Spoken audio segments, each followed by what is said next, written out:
E com relação à artrose, Vitão, por que é tão comum hoje? Ela é tão comum porque as pessoas Estão ficando velhos. estão ficando velhas, estão envelhecendo mais. Então, se você parar para pensar, a gente teve uma inversão na pirâmide, né? Sim. Então, hoje a gente vive mais, consequentemente a gente gasta mais. Como eu disse, é uma pastilha de um freio de carro.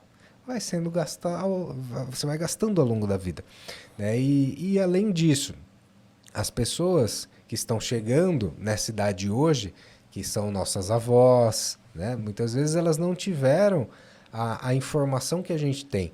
Então, como que eu faço para manter uma longevidade da minha articulação?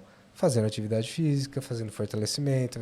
Vai falar isso para uma senhora de 70 anos para ela começar a fazer atividade física agora? Não vai fazer. Não vai. Eu, depois de muita luta, consegui meu pai começar a fazer musculação a cada, pelo Já menos 2 é vezes na uma semana. baita de uma vitória, porque não vai fazer. Eu tenho uma avó que está com Alzheimer. Pô, atividade física para ela seria mais do que recomendado. Sim. Você vai tentar falar para ela até vai na academia, mas aí tem vídeo na academia, ela tá sentada lá. Aí a personal fala, faz isso, dona Zélia. Eu não vou fazer. Porque ela não entende que aquilo é Sim. importante para ela. E aí é uma questão de condicionamento. Se a gente, quando a gente chegar nos nossos 60, 70, 80, se Deus quiser, nós vamos chegar, a gente vai ter essa conscientização. Então talvez a gente tenha uma articulação melhor do que a dessas pessoas. Ou não, porque também a gente está colocando elas à prova muito mais do que elas colocam. Então hoje você pega a quantidade de praticantes de atividade física, por exemplo, corrida, tem Isso muito que mais. Você do que falou sobre a antigamente. questão de atividade de impacto, né? Que desgasta, né? Uhum. E eu tenho um amigo que está correndo maratona, né? Essas lesões são mais comuns em pessoas que maratonistas, essas coisas? A lesão de degeneração da articulação, sim. Você pegar corredores, hoje tem...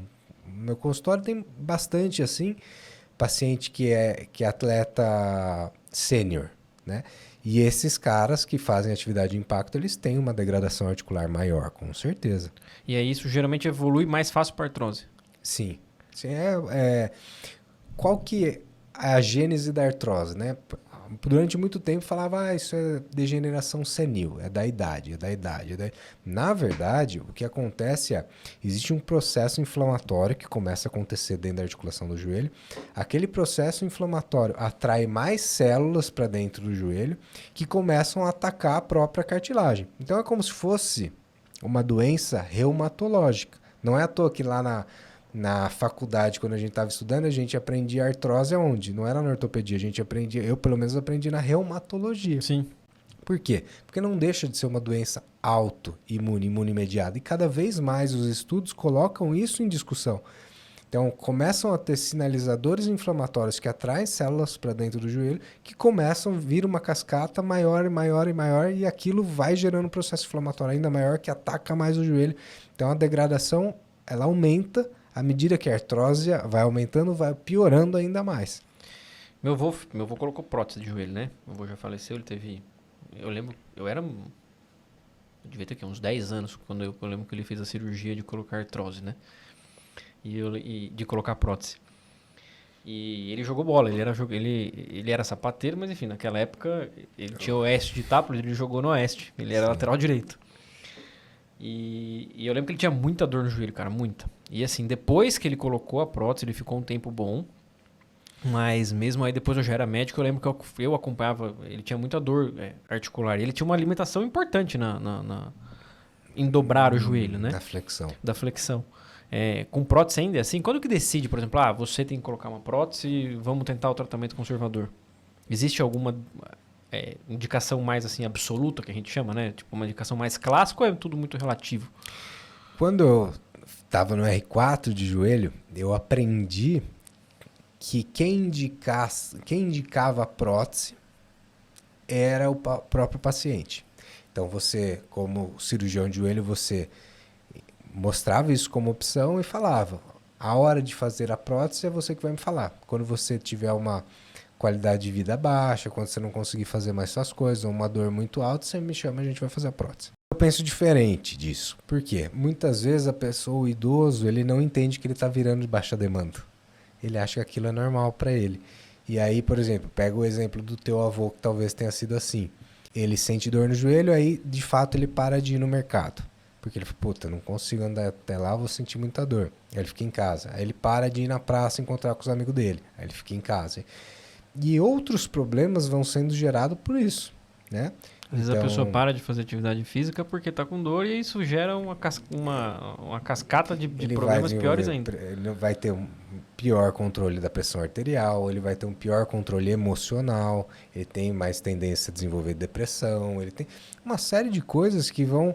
Só que ele não vai perceber que isso está sendo ocasionado pelo joelho. Ele não tem o discernimento de falar, putz, se eu estivesse andando com a articulação boa, eu ia no mercado e encontrar as pessoas e ia conversar. Não é tão lógico assim. Sim. Parece lógico aqui falando. São problemas secundários que começam a surgir e que a gente como médico que trata isso diariamente consegue entender. Exatamente. Mas a pessoa que está sofrendo ali, que está vendo, para ela é a vida normal dela, né? Exato. E são coisas que vão acontecendo dia após dia. A limitação, a dorzinha. Aí você fala...